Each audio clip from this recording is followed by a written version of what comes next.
Welcome back, everybody, to the deep dive.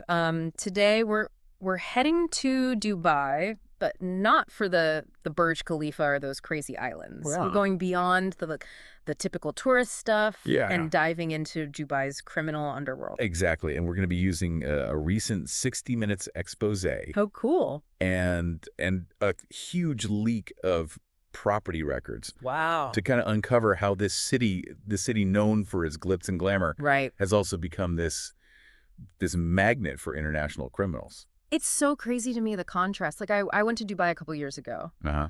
and I saw the Burj Khalifa. I went to those man-made islands, Right. and it's just so opulent. It's beautiful. It's amazing. And to think, like, there's this whole other side going on. Yeah, and for a while now, Dubai has attracted attention because of this. Mm-hmm. And what we're seeing with these sources is just how entrenched these criminals are, Oh, wow. especially from Australia. Interesting. And the leaked property records give us a glimpse into how these figures are living. Like, are we talking kingpins? Oh yeah, we're talking real kingpins Wow. living it up in Dubai. Okay, so, like, give me an example. So one example is Angelo Pandelli. Okay. You know him. I don't know if I do. He's the alleged head of the Aussie cartel. Oh, wow. Okay. And the records show that he's living in a $15 million beachfront villa Oh, my gosh. on the Palm Jumeirah. Like, $15 million? That's like more than I'll probably ever make. Right. Like, how are these people buying these insane properties and not getting caught? So one of the things that the 60 Minutes report highlighted is the use of shell companies. Oh, so they hide the money. Yeah, so they hide the true ownership. Okay. And in Pandelli's case, his villa was purchased under his wife's name.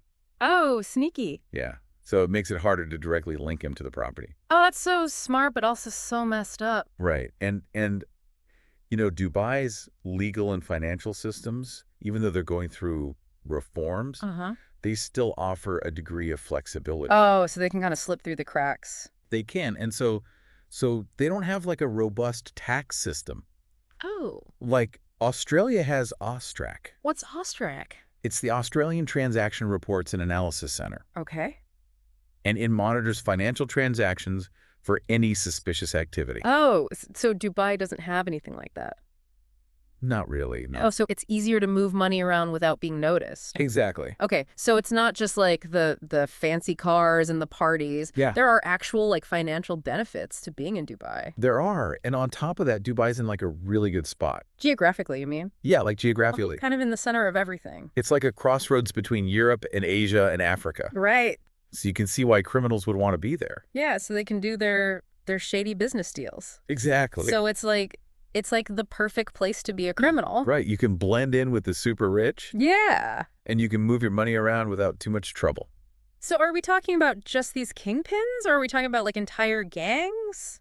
Oh, we're talking entire organized crime networks. Oh, wow. The stuff we're looking at here Yeah. shows a bunch of different criminal organizations in Dubai. Like who? So there's Australian outlaw motorcycle gangs, Really? like the Comancheros and the Hells Angels. Like Sons of Anarchy type stuff? Yeah, pretty much. Yeah. And there's even this one high-rise Uh-huh. called Sunrise Bay Tower that's been nicknamed Gangster's Paradise. Gangster's Paradise. That's crazy. Yeah, because there's so many of these guys living there. So how do these gangs use Dubai? Well, it seems like they're involved in drug trafficking, Yeah. money laundering, extortion, Oh, wow. all kinds of stuff. And Dubai's nightlife is booming. Its construction sector is booming. Yeah. So it's easy for them to launder money through businesses. Oh, so they can just pretend like they're legitimate businesses. Exactly. So they're just blending right in. They are, and it makes it so hard for law enforcement Yeah. to actually like differentiate between the real businesses and the criminal fronts. It's got to be super hard. It is, and Dubai really works hard to protect its image. Oh, yeah, for sure. Like, I remember seeing videos Mhm. of those, like, Dubai police raids Right. and car chases. It's all very, like, action movie. Yeah, it's very dramatic, very like zero tolerance towards crime. But then how are all these criminals thriving there? Right, that's the big question. It seems like a contradiction. It does, and Dubai does have police that are trying to fight crime, Mm-hmm. but investigations from groups like OCCRP, Hold on, OCCRP. the Organized Crime and Corruption Reporting Project, Okay, got they it. paint a different picture. What do you mean? Well, they've been looking into Dubai's property market, Okay.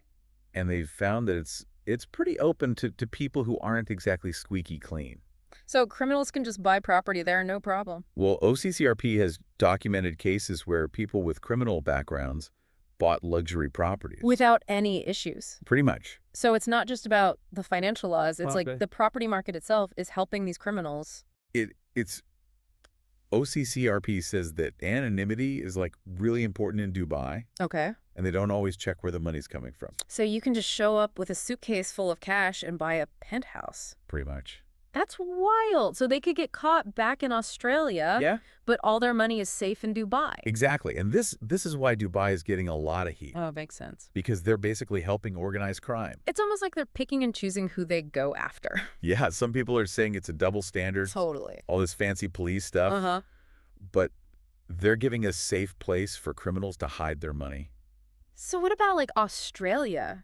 They must be so frustrated They are. It's hard for them to stop these gangs. because the money is in Dubai. Yeah, they can make arrests, Uh-huh. but the money trail leads to Dubai, and then they hit a wall. So it's like a global problem. This is a problem everywhere. No kidding. But Dubai is a really good example. Because of all the money flowing through there. Exactly. Yeah. So what can we do about it?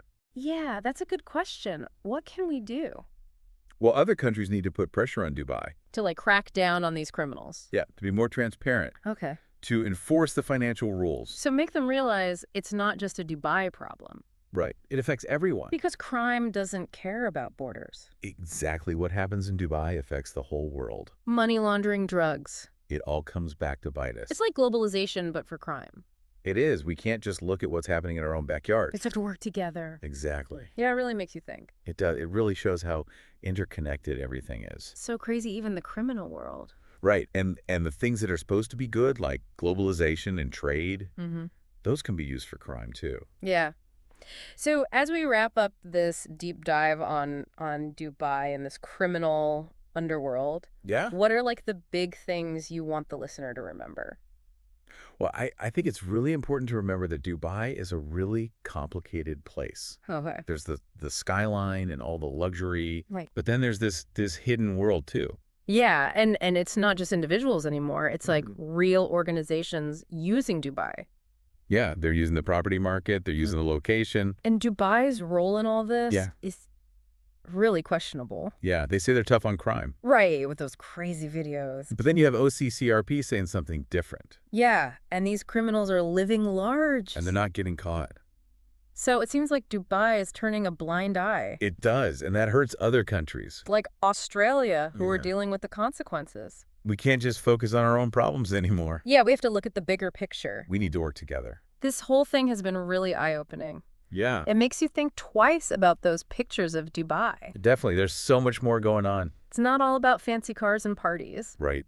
There's a dark side. So what do we do? We need to ask tough questions Mm-hmm. and demand more transparency. Especially with these global cities. Yeah, because they have a lot of power. So how do we make sure they don't become safe havens for criminals?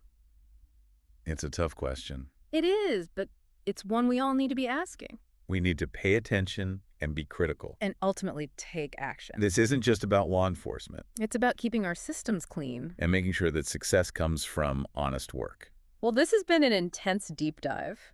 It has. Thanks for joining us as we explored the dark side of Dubai. Of course. And until next time, keep diving deeper.